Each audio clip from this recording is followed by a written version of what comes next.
はいどうもビバです。いきなりなんですけど質問です。皆さん飼いたい魚っていますか？アクアリウムを始めるときにこの魚を飼いたいって思ったり、水槽を立ち上げてアクアリウムをやっていくうちにこんな魚いたんだ、飼ってみたいなっていうふうに思ったりすることあると思います。魚の種類はもう何百じゃないか何千何万種類といると思うんですけど、ビバアクアも実は飼ってみたいお魚というのがいました。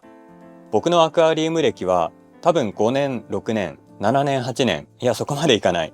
そんくらいだと思うんですけど、アクアリウム始めた当初から結構気になってて、飼いたいなって思っていた魚がいるんですけど、実はこの度そのお魚をお迎えしました。今ずっとこのぼやけてる映像のこの真ん中の水槽、ここに今その魚がいます。ビバアクアがようやくお迎えすることができた魚、今回はこの魚を紹介します。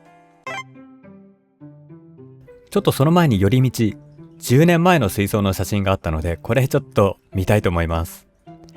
この時は90センチのスリム水槽を使っていました。水草水槽をやりたかったみたいですね。右の方にはパールグラスの森があって、左と真ん中はクロッソスティグマだったと思います。なんでこの土をガンガン持ってる謎のレイアウト。初心者なのでこんなもんですかね。左のエリアにはなんか石とかも入ってました。この時飼育してたのはメインがグローライトテトラ。ただゴールデンテトラも入ってましたね。金色に輝くタイプのゴールデン。なかなか初心者にしては攻めてましたね。カージナルテトラっぽいのもいますね。左のアマゾンゾウドは増えた株がまだ我が家でキープできてます。水草長持ちしますね。じゃあ動画戻ります。この水槽あんまり動画にしてなくて、初めて見たっていう人もいると思うんですけど、見てわかる通り、あんまりわかんないけど30センチキューブ水槽です。アクロのスーパークリア、めっちゃ綺麗。購入してから数年放置してたこのめっちゃ綺麗な水槽、ようやく使ったんですけど、この水槽の中にミクロソリウム付きの流木をデデンと一つ配置してるだけの超シンプル水槽です。いや、こうやって見るとめっちゃ綺麗ですね。水もめっちゃ透き通ってる。この水槽立ち上げて最初に入れた生態はというと、こちらのコリドラスステルバイ。これは今回紹介する魚ではないんですが、このコリドラスステルバイもかなり憧れてたお魚です。このコリドラスステルバイがこの水槽には9匹入っています。そしてビバアクアが約10年前から飼いたいと思っていた魚がこちら、トランスルーセントグラスキャット。見ての通り最大の特徴は透明な体です。名前の通りトランスルーセントでグラスなキャット、ナマズの仲間です。熱帯魚カタログで初めて見た時に本当に衝撃的で、まだ若きビバの心にぐさっと刺さりました。この可愛いというかちょっとキモいキモカワ熱帯魚、なんで10年間飼育しなかったのかというと、お値段がちょっと可愛くないんですよね。アクアリウム始めた当初はネオンテトラとか100円から200円の魚ばっかり見てたんですけど、このトランスルーセントグラスキャットは1匹1000円近かったんですよね。今でも1匹1000円の魚は高いと思っているので、なかなか飼育に踏み出せませんでした。今回はこのコリドラス水槽で上層中層を泳ぐ魚を探していて、10年間気になっていたこの魚に白羽の矢が立ったというわけです。簡単にこの魚を紹介すると、タイやマレーシア原産のナマズの仲間で、全長は8センチくらい。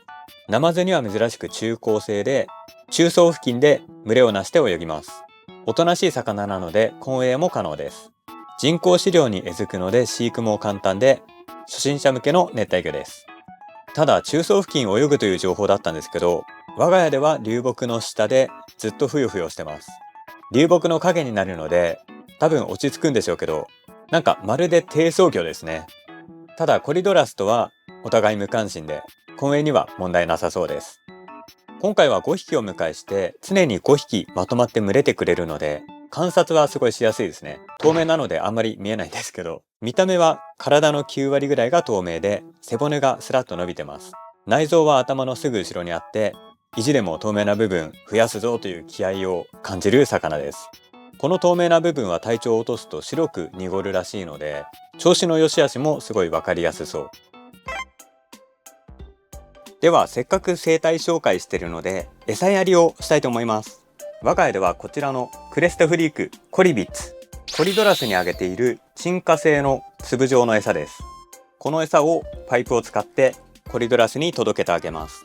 もうパイプを入れるとコリドラスが寄ってくる訓練されたコリドラスではコリビッツをあげます。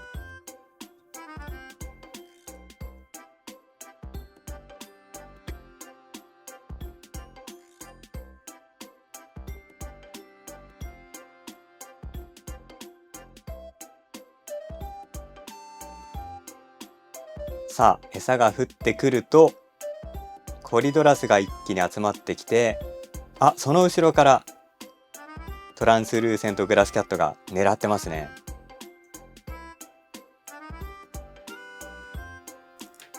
こんな感じでコリドラスの隙間から餌を狙っている。コリは結構尾びれで餌をバーッと撒き散らすこともあるので、それを狙って食べることが多いですね。意外と床に落ちてる餌を器用にすくって食べています。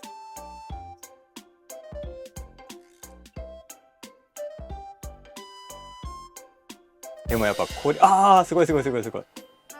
コリドラスガードがすごかったけど見事に破壊されましたね。こうやって周囲に撒き散らされたコリビッツをコリドラスに混じって食べています。餌食べてる仕草が結構可愛いですね。キモ皮の皮ですね。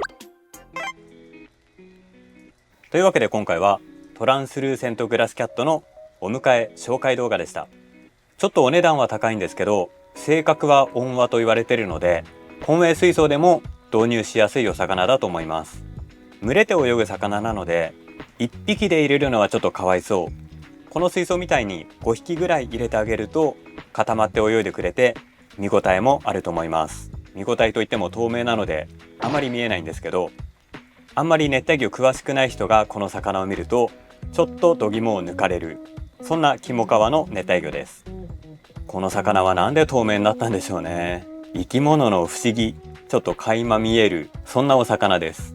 この水槽についてはまた今後動画にしていきたいと思ってますので、もし気になる方はチャンネル登録、グッドボタンいただけると嬉しいです。それではまた次の動画でお会いしましょう。ご視聴ありがとうございました。バイバイ。ごめん驚いた。